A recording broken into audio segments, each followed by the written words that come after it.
Welcome to another beautiful day here in the Southwest.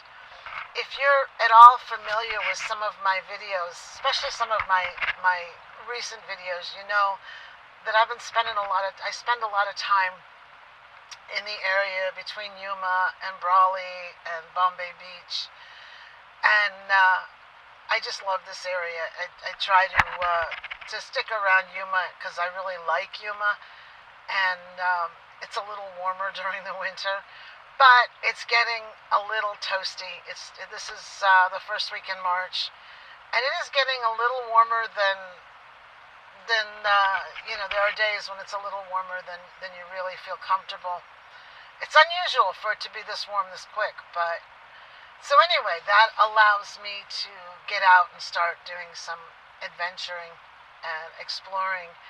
And one of the places that I wanna show you, it's Joshua Tree National Park. But before we get there, Joshua Tree will be its own video.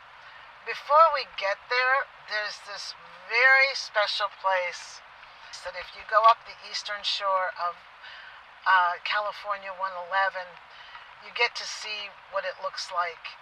And it's a box canyon, and it's just really cool, and I wanted to show it to you and give you an idea of what it looks like.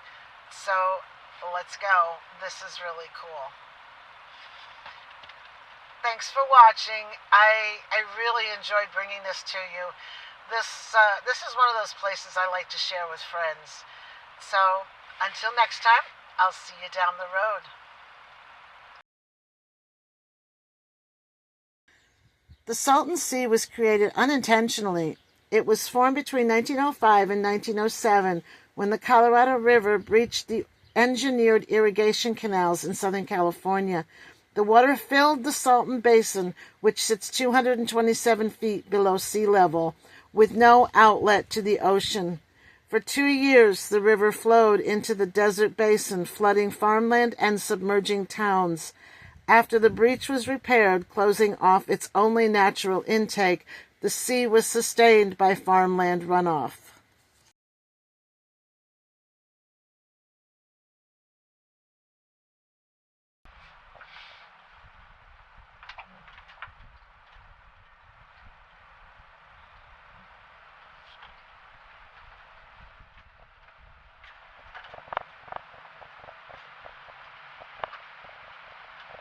How you doing? I'm good. All by yourself there? Just me and the dog. Have a nice one. Thank you.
Welcome to Bombay Beach.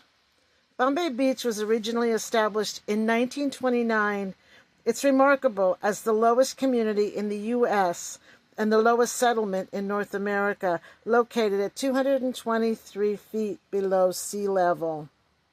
Once a mid-century resort destination for celebrities that has now evolved into a desert art colony famous for its surreal installations and post-apocalyptic aesthetic. Bombay Beach's golden age was the 1950s and 1960s, when it was a bustling oasis well known for water skiing, sport fishing, and celebrity shows. It drew stars including Frank Sinatra, Bing Crosby, and the Beach Boys.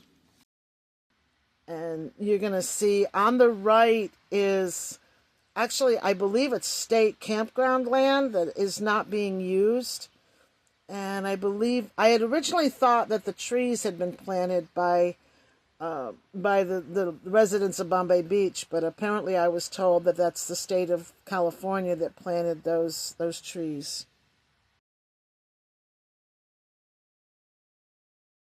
Residents started abandoning the town starting in the 1970s, following a series of environmental disasters that caused massive multiple flooding events, increasing toxic conditions of the water, and environmental collapse.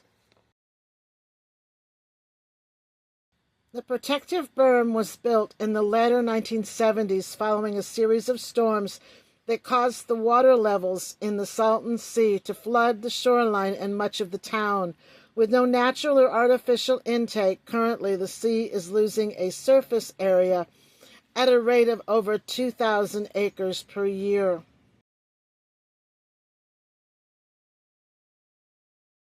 So we're on the road running parallel to the beach, and I'm going to take you up here and show you. This part is where I usually camp, and on the right you can see the berm that the residents built to protect themselves from being flooded out. And if you hang a right here, you'll go up onto one of the two main ways onto the beach. And at one time, I think this was the marina. I'm pretty sure that this was the marina. Somebody explained it. And this is usually where I camp. This is usually where I park, because at one time this was paved. This is probably the only area up here that was paved on the beach. And yeah, it's not in the best of shape, but at least it's a little bit more solid than beach sand. And as we turn around in here, you'll notice there's still quite a few campers here. And if you go straight in between these two pieces of art, it takes you down onto the beach, and then you can connect with the other entry point. And we'll turn around here. And if you look to the left, that is where that big iconic ship is located. That wasn't a ship last year when I was here. It was a vehicle. And if you look straight, there's what looks like a ditch. I think that was the ramp to lower boats, to put boats in the water. And almost a little bit, not quite center-wise, there's a way to get onto that other area where that was paved as well. So we're going to go down. We're going to go back down. I'm going to take you and show you the other entrance to the beach. And we'll again run along parallel with the beach. I'll give you a shot of the town.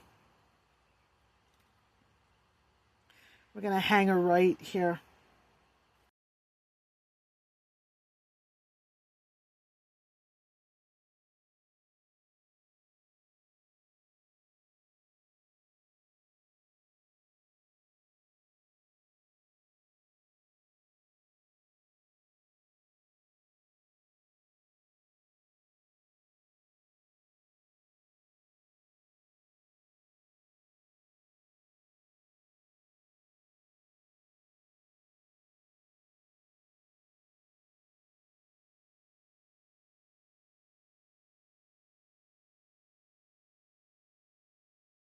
At its peak in the 1990s, the population was nearly 1,000 full-time residents in the community. The current population changes between 300 and 350 residents, numbering 317 in 2026. There is a slightly larger population of snowbirds and seasonal tourists in the winter. Most of the remaining full-time residents are over 50. The number of families with underage children ranges between 10 and 23 families.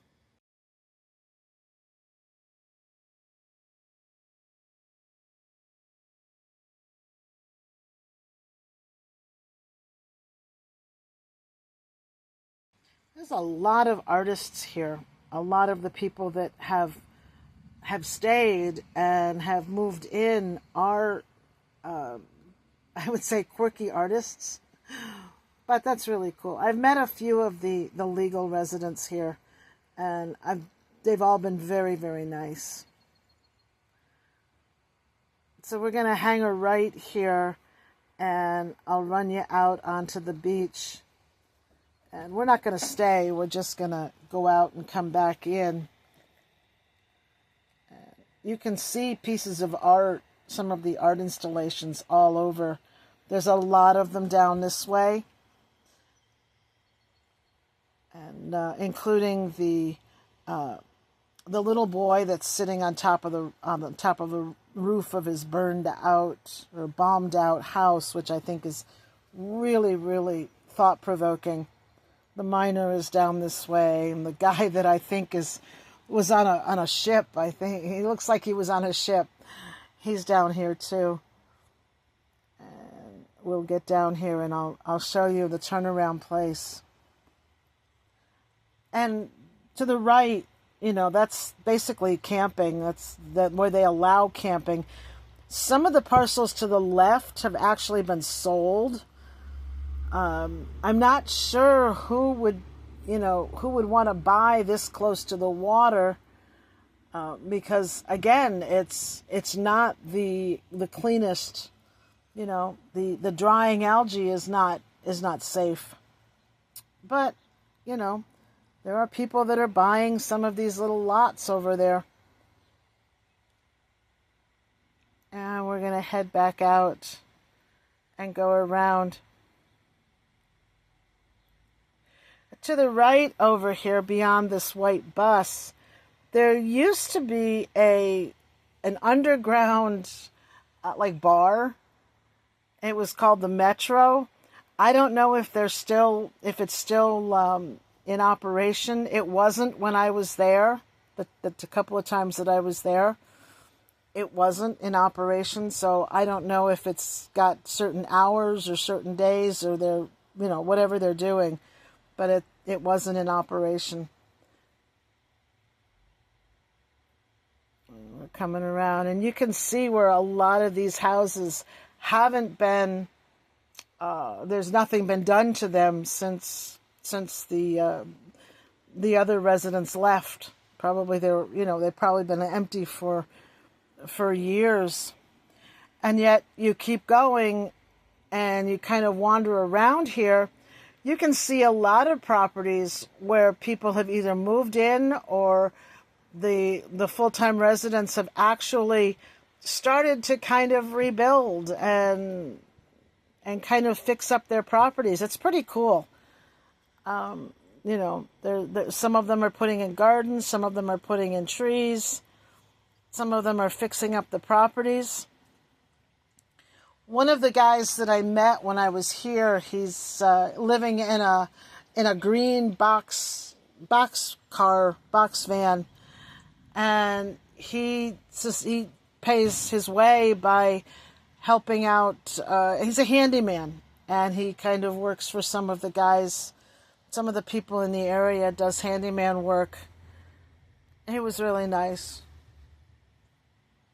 and he would park his van not far from mine when we were there.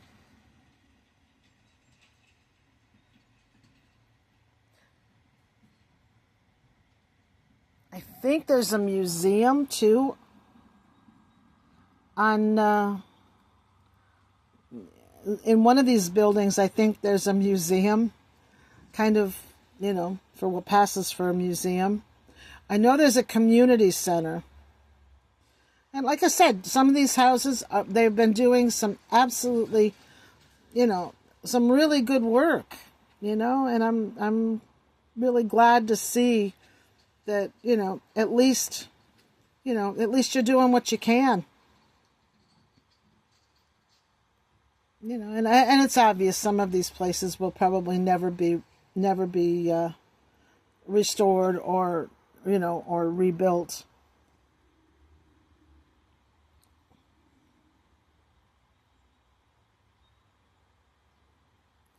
But we're coming down here. We're going to go up another road and over. Like I said, the house to the right, that one's, probably never be restored. And this guy on the right, he's kind of interesting to me. I don't know if he buys, storage units that, and then resells the stuff or whatever, but there's probably a lot of people come through there.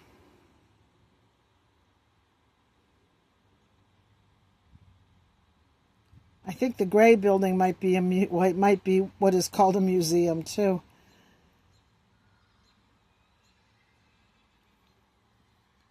Not sure. Now this orange building up here that you're starting to see, that is a market, and according to people that I've talked to, it is open at least a few days a week. It has, I guess, certain hours. I did not go in it, but if I go back next year, I will definitely go in and check it out. And that's where the mailboxes are too. So I'm guessing that there's not regular mail service, that they drop everything off in a box.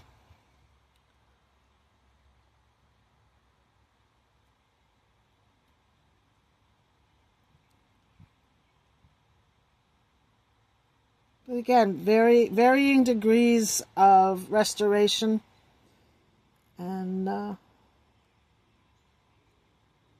I think this on the right might be the community center. I'm not sure. I'd have to check that. The greenish building might be the community center.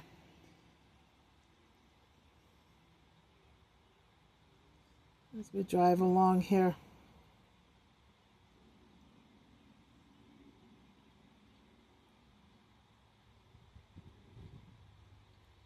Gives you an idea of what happens when places are left to survive, to stand alone without people, without a lot of people.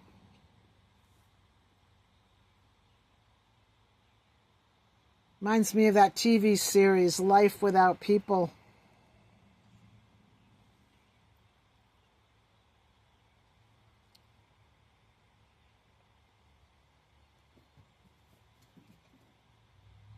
Place on the right's pretty cool looking.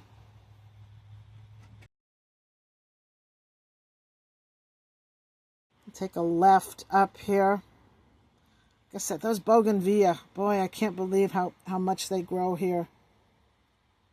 They just are so pretty. Looks like there's a train in the distance too.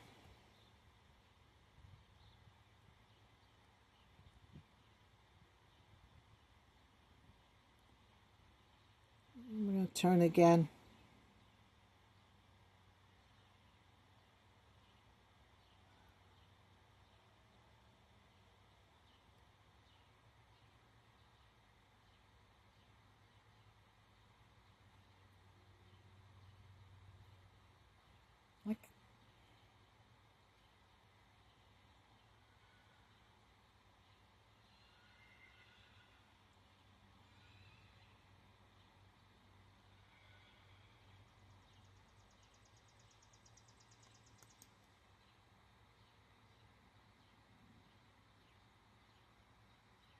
A lot of people living in campers too. That you do notice here. They're living in campers and travel trailers. A lot of single wide and double wide mobile homes, and a couple little ranches. It's quite an eclectic group of housing.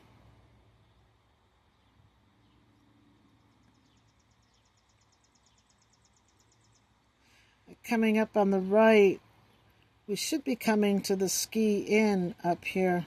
Yep, that's it, on the right. And this is world famous. It's, again, it's another place I haven't gone into, but if I get back there this next year, I'd like to check that place out too. That's, it's quite famous here. And it's quite the hangout. So we're going to be heading on out. I just wanted to give you guys a look at what it looks like. And that even places that aren't, beautiful and pristine can be really cool. And this is really cool. Then a good look at the Chocolate Mountains in the distance. So we're going to head on up north. And I might speed this up a little bit until we get to the Box Canyon. Just to kind of, because the rest is pretty barren. The road up to Mecca is pretty barren. But we'll pass a couple more state campground areas where you can pay to camp on the water.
Warning signs up ahead. Subject to flooding. Limited cell coverage next 15 miles. Watch for debris. Subject to flooding next 15 miles. Means we're entering the Box Canyon.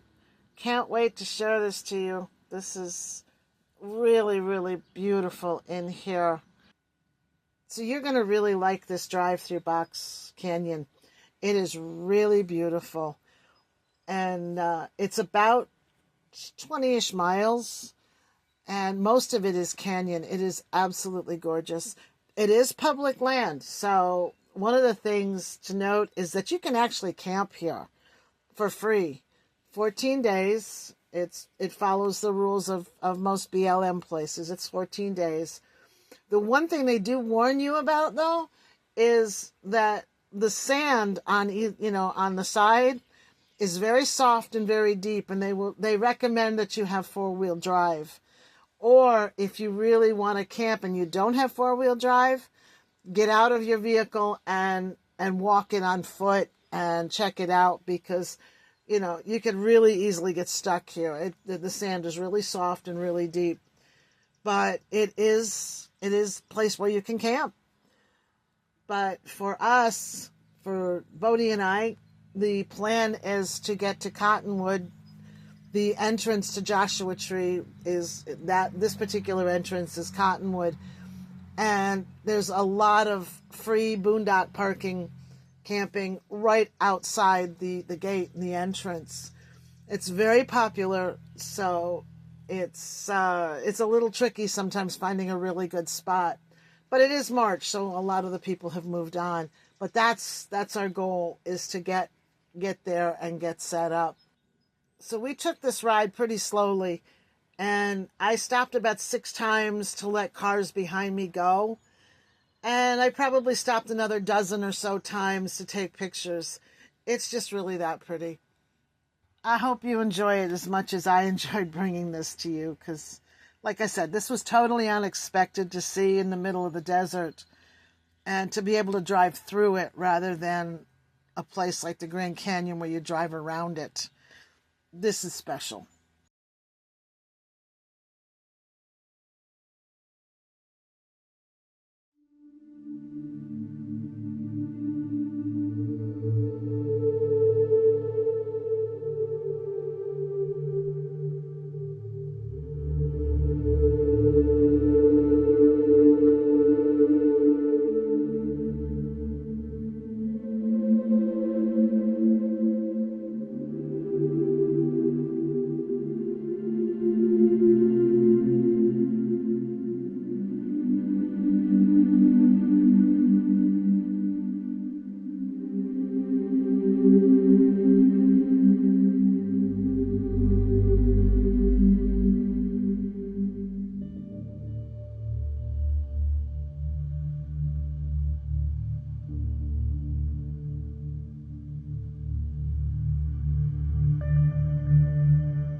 fantastic.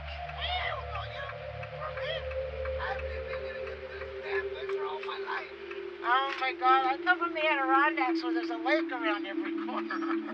Where are you from? Upstate New York, just south of the border with Montreal. I'm like 2 hours south of Montreal. This is fantastic. I'm not a desert girl, but this is fantastic. Oh, I thought you broke down, man. I know. I got the video going. I got the camera going. Be safe out here. I'm on my way to Joshua Tree, All right. so. Be safe, man. Thank you.